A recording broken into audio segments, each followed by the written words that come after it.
I'd like to welcome everybody back to another episode of More Than Conquerors, a summer episode. And we're kind of winding down the summer.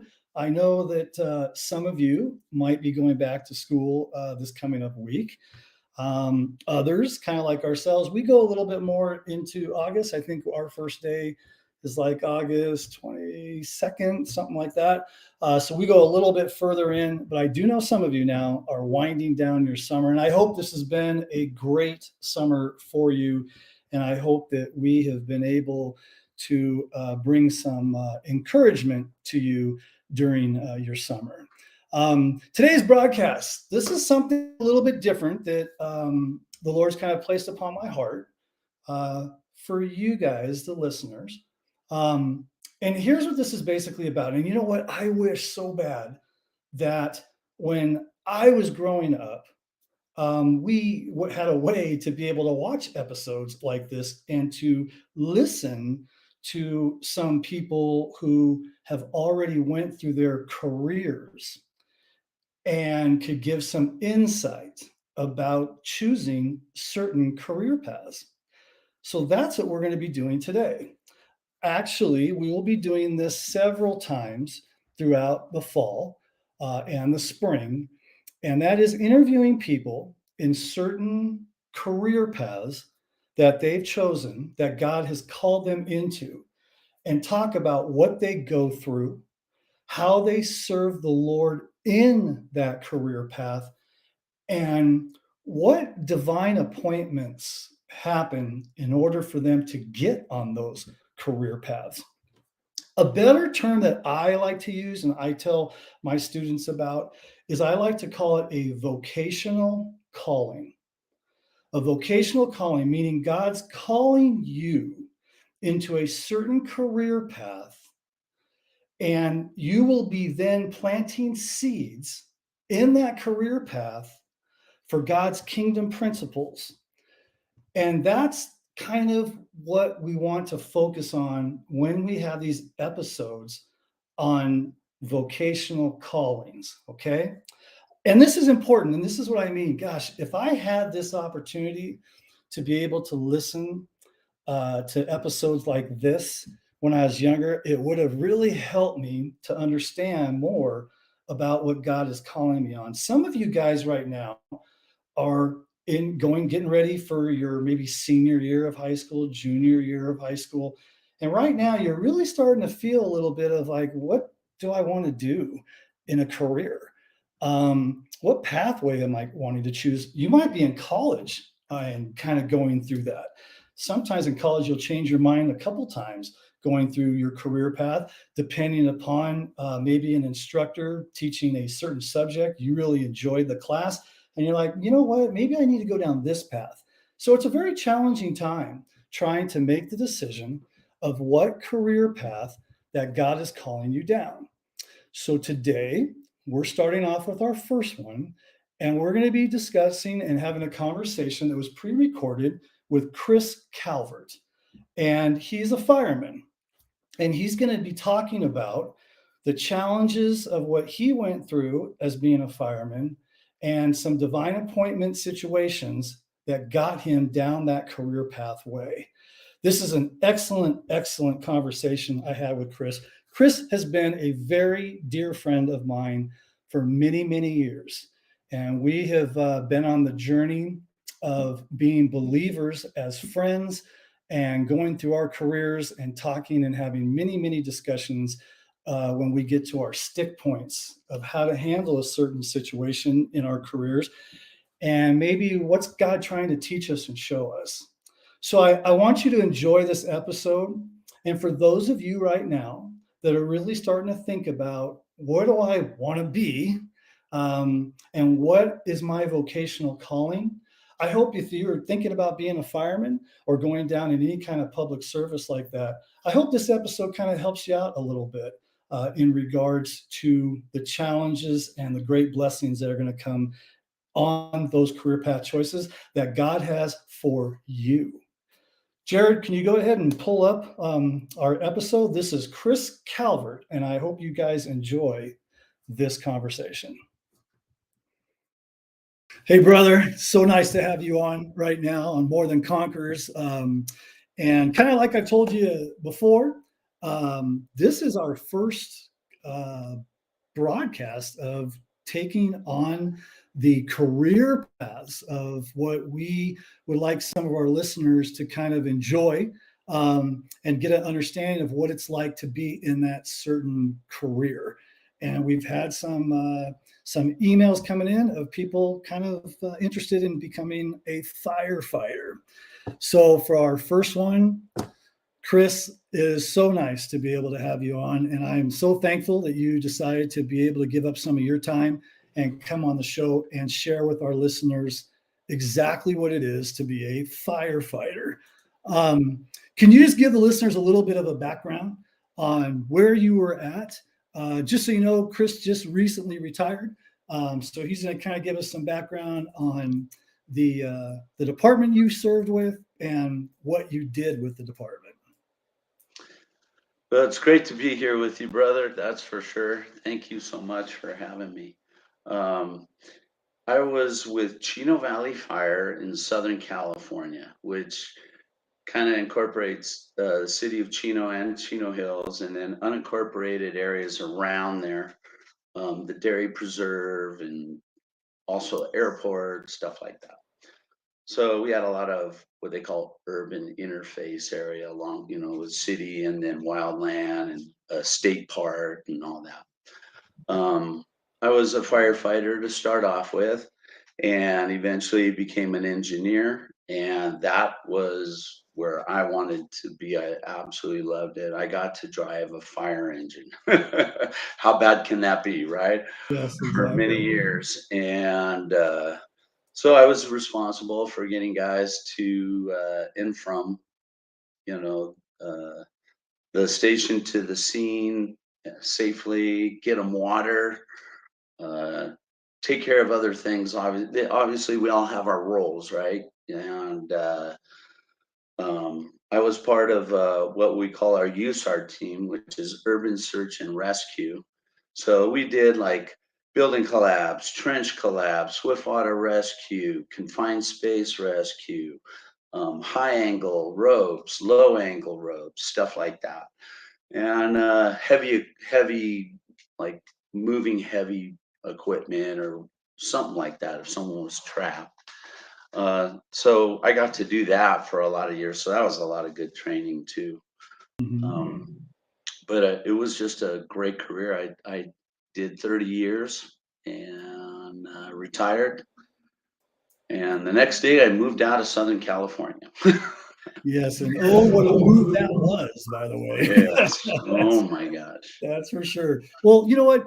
I mean, one of the number one questions that all the listeners would want to know, and it's something that for sure I would want to know, is so why did you choose the path of becoming a firefighter? I know prior to you going into that, um, you were on the path of baseball and playing in the minor leagues. Um, what why did you choose the path of becoming a firefighter? That's a great question. Um, I was transitioning out of baseball. I retired, and I was thinking, well, I'll start coaching, kind of the natural progression. Um, and so I went back to my old college, which was Chapman College back in the day, and they had a program where they would have ex players come and they would help coach and they'd help them finish their education. So I thought, perfect, that's what I'll do. Well, I went to go talk to the coach. They had just stopped that program. So then I Mm, went over to Zusa Pacific. I thought, well, I'll go there, Christian University, and I'll talk to them. Oh, we just hired somebody last week. The doors kind of seemed to be closing, and it really wasn't my passion. So I was like, okay, Lord, what do you have for me? mm, What put a passion, a desire in my heart to go where you want me to be. And so at that time was my girlfriend, who is now my wife for 31 years. Um, her best friend was dating a fireman. So we got together and we were talking, and he's like, dude, why don't you be a fireman? I'm like, why? I don't know anything about it. And he goes, no, man. He goes, you'd be perfect. He said, you're athletic, you get along with people, you care, your work ethic, all these things. So I was like, all of a sudden it was just like, bing, it hit me and it wouldn't leave. And I started to get this idea like, wow, Lord, is this it? Is this it? I just all of a sudden have this fire that's like, yeah, Lord, well, then I find out how hard it is to get into. And I'm like, great, I'm picking something else that's going to be really difficult to make it. However, when God's hands in it, that's really the big thing, right? Right. Because God moves mountains. Yes. And Yes. so it was at that time I said, you know what? I think this is what I'm going to go for. And so just to kind of elaborate a little more on that, the time that you were trying to get on the fire department, I don't want to say that it was impossible, but it was pretty close to being, it was extremely difficult to get on the fire department. Guys were waiting years to even get a chance at getting an acceptance letter to be able to get in the fire department at that time that you were trying to get on. So we kind of know the background story now about, why did you choose that path? But now something that's very interesting. Can you tell the listeners how God opened that door for you to enter into this career and really this ministry that he chose you to go into? Well, brother, that's such a long story. And you know me, I'm a talker, so I got to try and cut this back a little bit. But, when I got that hunger and that fire, I really believe God put that fire in me to go that way. I was like, okay, what do I do? And I had talked to this other friend who was a fireman up in Santa Barbara. And he said, well, you gotta get in some fire classes. You gotta get into a fire academy. You gotta try and be a reserve. So I'm like, holy cow, how do I get all this done at one time? And so I jammed over, signed up for some fire science classes, and then found out about that through my brother's girlfriend had somebody that they knew at Alhambra Fire, a wife. So hey, go talk to Chief Pennington, who was like my contact. He was a battalion chief at Alhambra Fire, and I thought, well, if I can go talk to him, maybe I can get involved in the reserve program. Mhm. So I called him late on an afternoon and almost kind of early evening for the first time contacted him. And he had never really known of me or before that or spoken to me. And he said, well, why don't you come on in this evening if you're free and we'll talk. So I did. And then he sent me over to a captain that night who ran their reserve program. And he goes, Chris, I think this is great, but for you to be part of the reserve program, you have to already be through an academy. He said, but we can sponsor you into an academy. So now you just got to find an academy to get into. Well, I'm like, oh my gosh. I find Mount Sac Fire Academy the very next day, call them up. And he says, why don't you come in? I'll talk to you, so on. We do that. Well, during this time period, this is like the end of the week. Um, I get a notification that the chief of the department had died in a plane crash. Well, the weird part of this is that he left the morning before I came in on a little vacation, he and his girlfriend and another couple, and he was a private pilot. So he flew his plane, left early in the morning, they took off, and I didn't even call Alhambra Fire until later on that afternoon for the very first time. So our paths never crossed. He never heard of me, had no idea who I was. And he actually died in a plane crash. Wow. Before, we would have ever crossed paths. So, as things went this next week with the chief of the fire academy, he says, "Hey, the fire academy is going to start on so and so day. We need sponsorship from Alhambra to allow you in." Now, I call up Chief Pennington, and the chief that passed away, his name was Tolliday, Chief Tolliday, and I called up Chief Pennington, and I said, "Hey, they're going to let me in if you can give me this letter of recommendation." And he says, "Chris, I'm so sorry, I'm not going to be able to." He said, "I'm in charge of putting everything together for this funeral. I got all this stuff going on." And he said, I'm not going to be able to do it. And right now, the chief who might be interim chief, it's just kind of nuts right now. He goes, "You're going to have to wait until the next class." Wow. And I was so bummed, because it's like God was really moving. He opened up these doors, just bam, bam, bam, bam. And then all of a sudden it was like shut right in front of me. And I went before the Lord and I said, "You know what, Lord? I really, really feel that this is your hand, and that you led me here. And I'm just asking you to move the mountain. It's something that I can't do. It's out of my hands." And I said, "I'm praying that, Lord, just if this is where you want me, that you would open the door."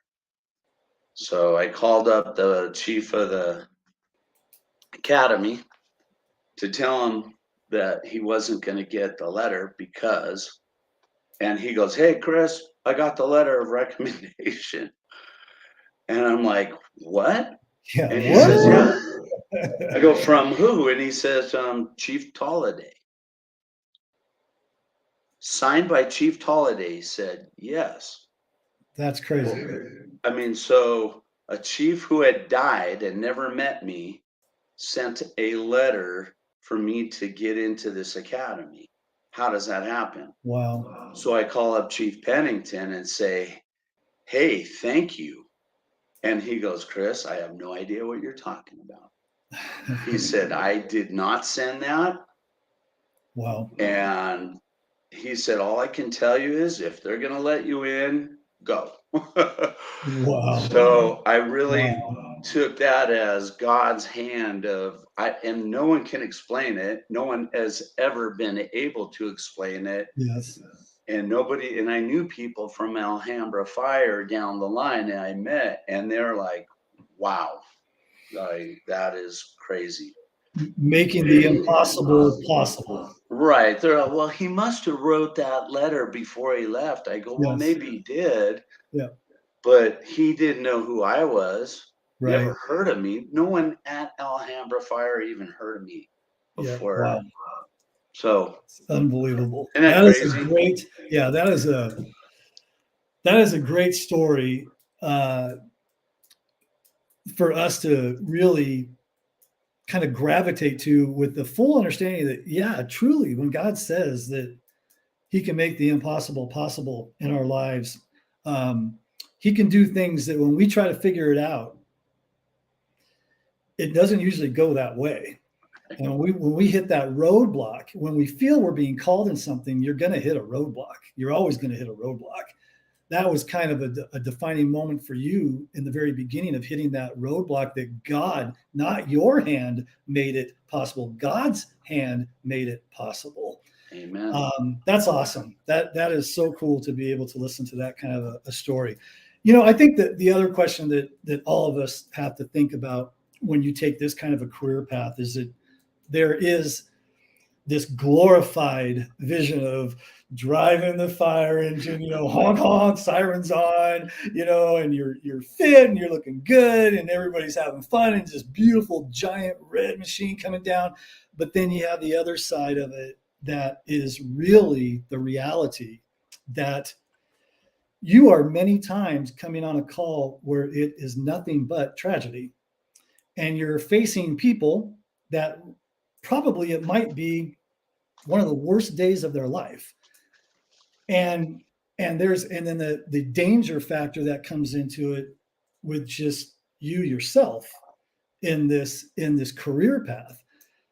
Can you kind of give the listeners maybe a couple examples, or one example, or something that stands out in your mind on a call that you either God placed in your heart that you had to minister to either a firefighter maybe after the call, on maybe the effects of the call on their life, or maybe you ministered to actually a victim or the family member? Is there a couple calls that stand out of how God used you within Well, that kind of a scenario?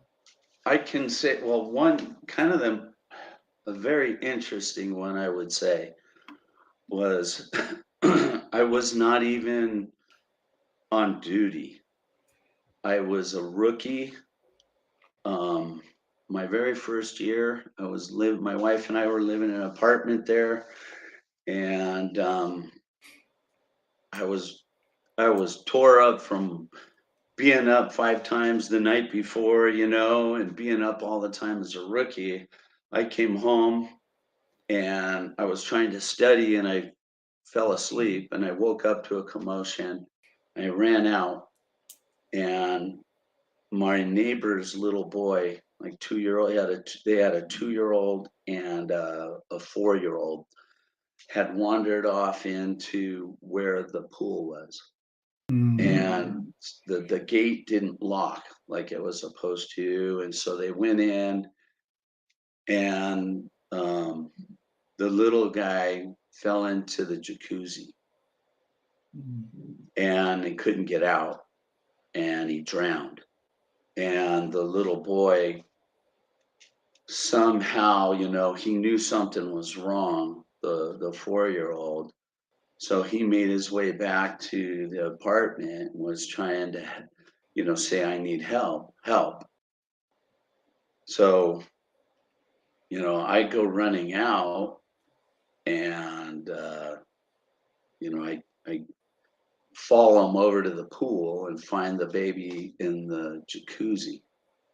And it was horrible. I mean, don't know how long he had been in there. Of course, he was completely cyanotic. His lungs were full. And so I was able to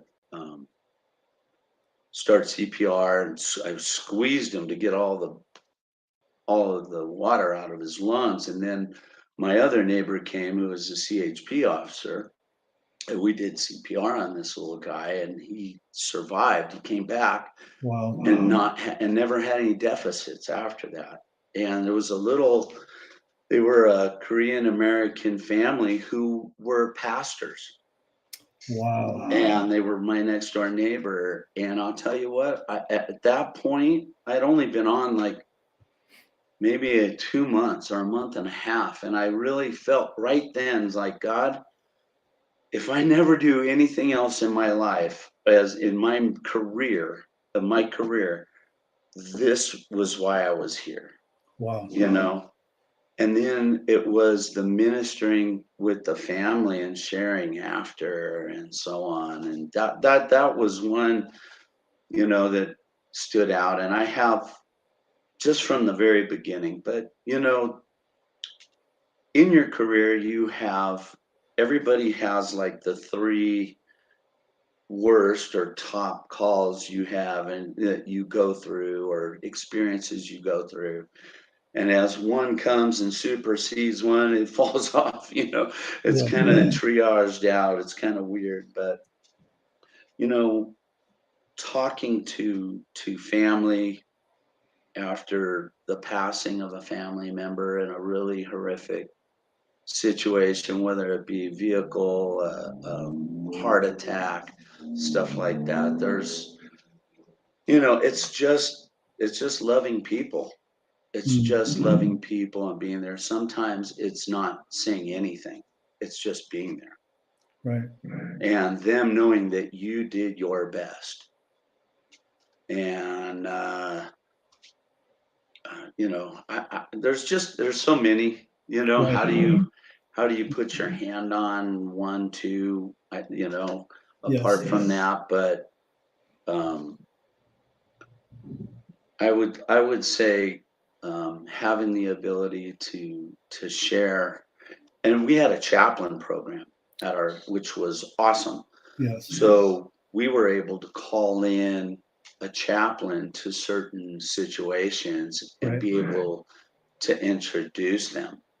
Yes. And then in the process, they would kind of take over, and then we would help.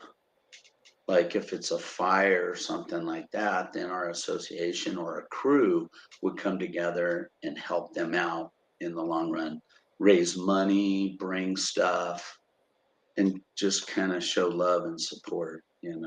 Yes. Yeah. I mean, it's hard because one of the things your biggest concern is, you get there, you do your job, but then you always want to exemplify and share Christ, Right. right? And but in service, you have to be very careful when and how you do that. Right.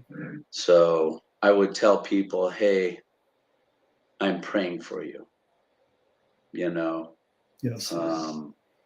People who you go that have cancer and have been going through a hard, hey, I'm going to pray for you, and I want you to know, and I'll be, we'll be back to see how you're doing. Yes. And so, Yeah. Yeah. Thank you. Thank you for sharing that with us.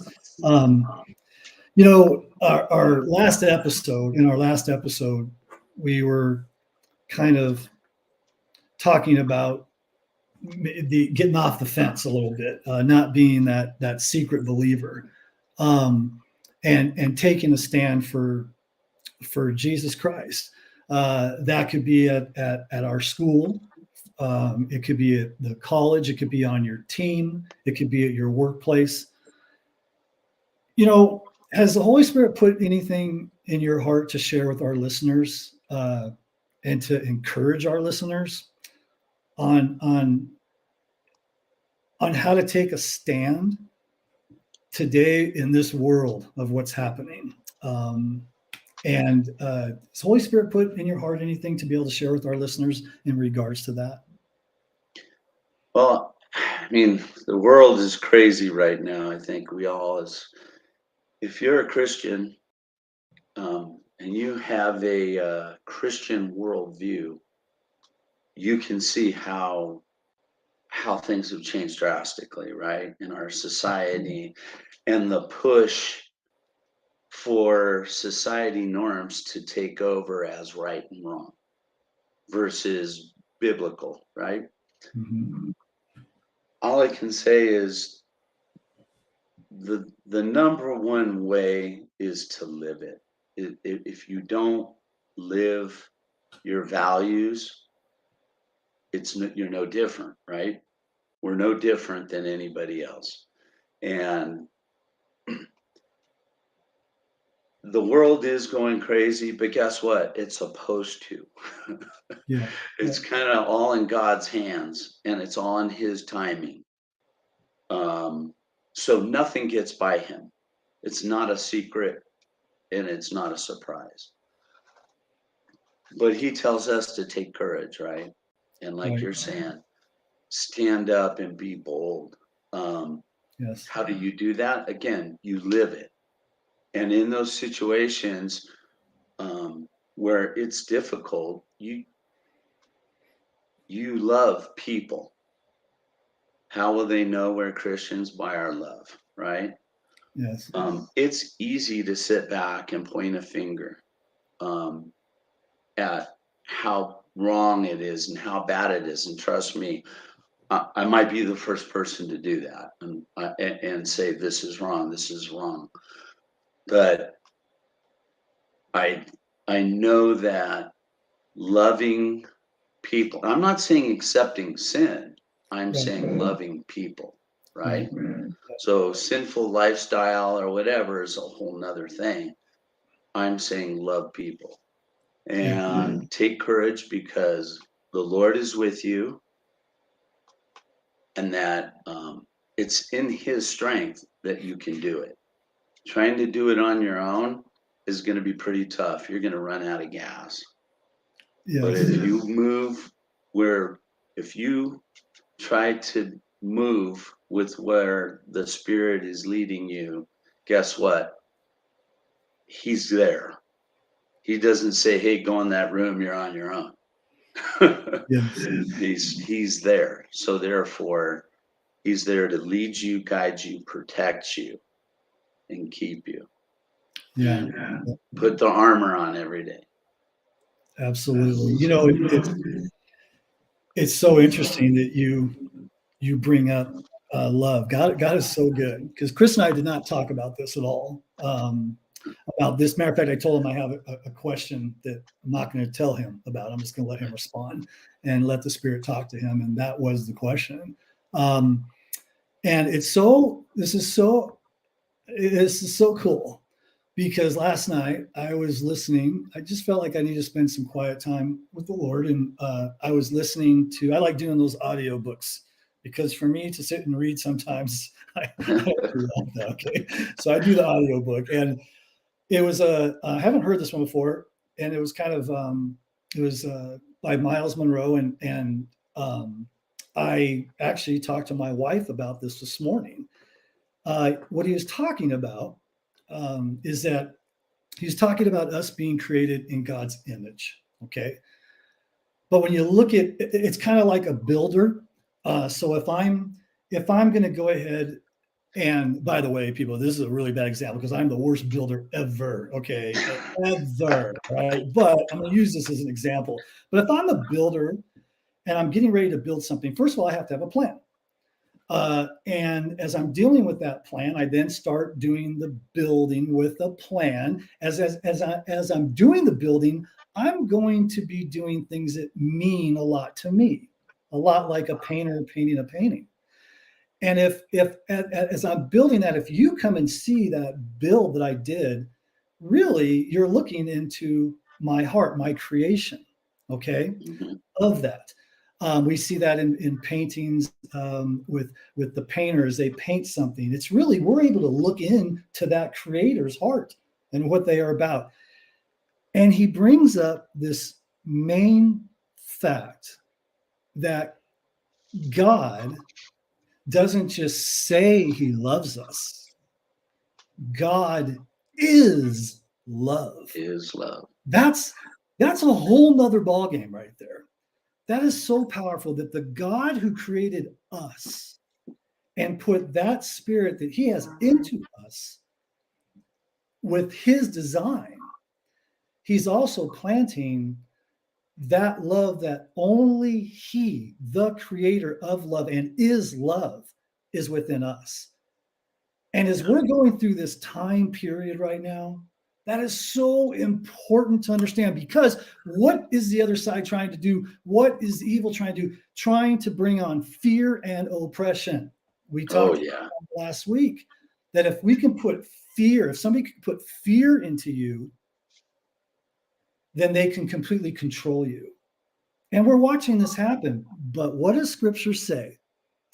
The creator of love, who is love, who's put love into us, and the believer should have an understanding of that love. He says that perfect love casts out fear. Yeah. How powerful is this statement that you said today? and that the Lord kind of put into my mind this morning. And I was telling my wife, I've never thought of it like that really before. It seems very simple, but it really made me think for a second, like, wow, what a different approach it is to life through these days and times and whatever we're involved with, to understand that we have that love in us. And we really do need to be using that kingdom principle to be sharing it with others through these times, because people need that right now. Yeah. Maybe you need that right now who's watching this episode. Just ask God to show you that love. Have that love come into your life. Really focus on God's love and look at all around you. He shows you right now. As I'm talking, I'm looking out this window with this beautiful mountain view and beautiful country. And it's his love by design that he gave us that to enjoy him. That's amazing how powerful God is. Chris, thank you so much for taking this time to come and talk to our listeners. Hey, by the way, you're not going to be off the hook, because in a couple, I think it's like 8 weeks out from now, we're going to start having a little panel and having some athletes on, some pro athletes, and you're going to be invited back for that panel. You're not off the hook, brother. You're not off the hook, man. It's on, okay. All right. Thank you for sharing this with us. We really appreciate you having you on. God bless you and your family. Thanks, Chris. We appreciate it. Thanks, brother. Love you, man. Thank you. All right. All right. Take care. You're on. All right, Jared, we're done. I just want to say to Chris, if he is watching, thank you very much for being able to come on and talk with our listeners. That was an awesome interview. I had so much fun doing that. I hope you enjoyed it. And I hope it touched your life, but I hope it helps you to understand that as you're going through your decision of going down a certain career path for your vocational calling, I hope it gives you some peace that you need to trust in God completely to open those doors and direct you in your vocational calling. I'm going to share one quick thing with you, and then we're going to go. I'm going to tell you about a divine appointment that happened in my life early on, which was I seriously doubted. And I was camping with my parents. I was about 16 and a half, 17 years old. And I was camping with my parents at Morro Bay Campgrounds, Morro Dunes Campground in Morro Bay, California. And I remember I just kind of been a believer about a year and a half or so.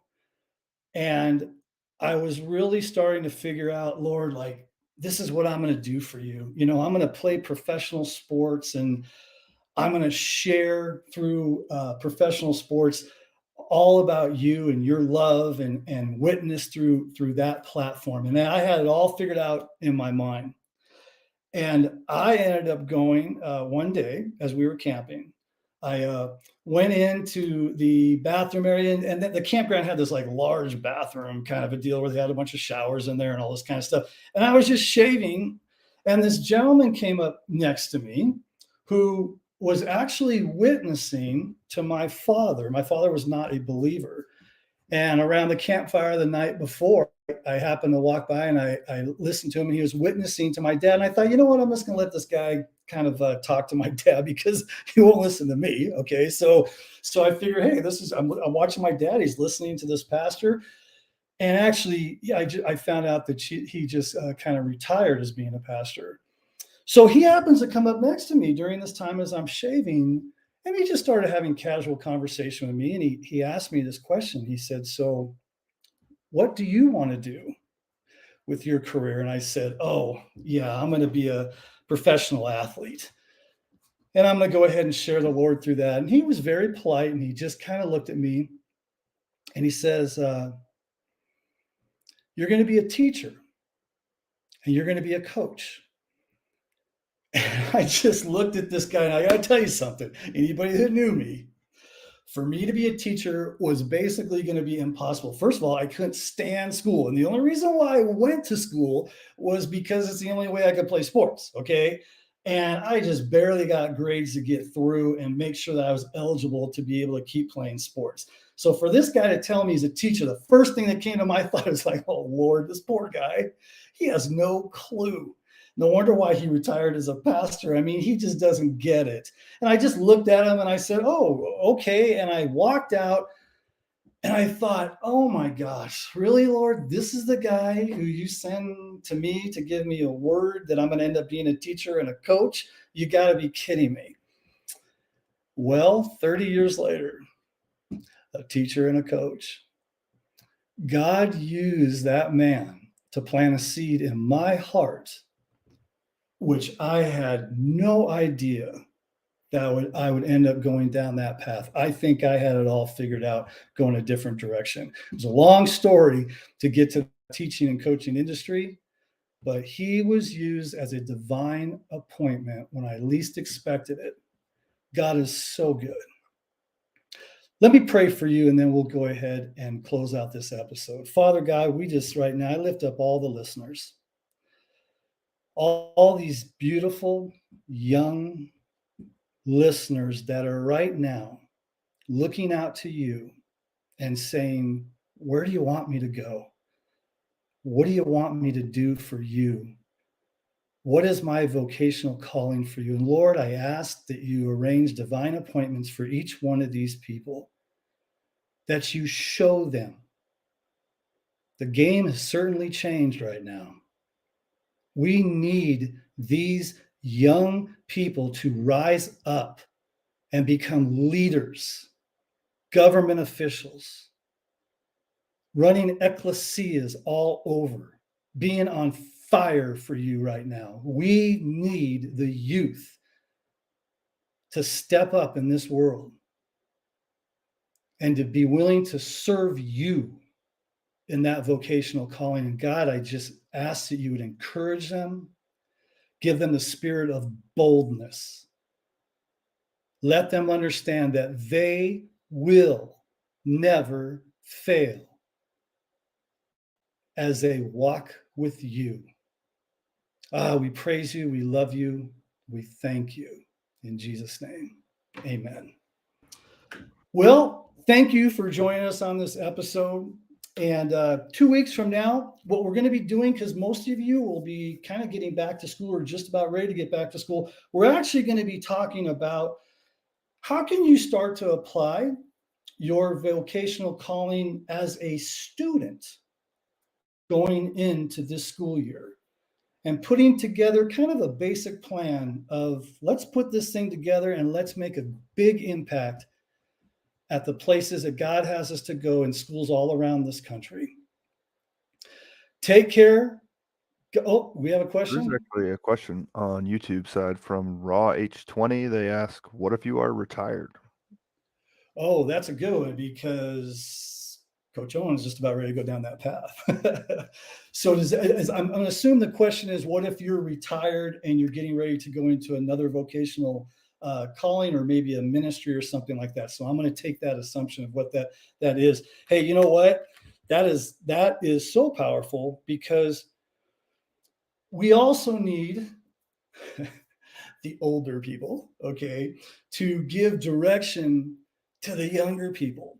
I see this in coaching all the time. That's why coaching never ends. I always love to have on my staff older people, which now I'm the older person, and younger coaches on my staff, so that we can all give the right direction to the athletes. And in our situation here, to whatever you feel right now God is calling you into, just go for it. Put it in prayer. Start putting feet to your prayers. You hear me say that all the time. God will direct you and get you down that path of wherever you need to go. And also, the listener brought up a good point. For some of you, there might be several vocational callings throughout your service to the Lord. There might be a couple at one time. God will show you those right career paths. But oh my gosh, I'll be honest with you. People that know me have heard me say this. I can't stand that word retirement. I can't stand it, because do you ever really retire? You might step away from from your career that you've done of service, but you never truly retire with your service to the Lord.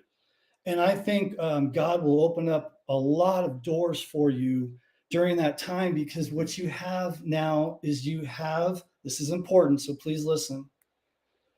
You have the wisdom of the journey. And that wisdom of the journey can be applied and handed down to the youth and the ones that are, or perhaps even people that are in the middle of their career and really questioning things right now. So we need that so much. I hope I answered your question. I hope I went down the right path on that one. Anything else, Jared? No? That's it. Okay. All right. Hey, God bless you. Hope you have a wonderful Sunday. Thanks for listening. And for those of you that listen later, thank you for coming on and listening. And I pray that God will begin to strengthen you and for you to understand whatever calling, whatever vocational pathway you're on right now, God has you there to plant seeds for his kingdom. And we need it more now than we have ever. God bless you. Take care. Bye-bye.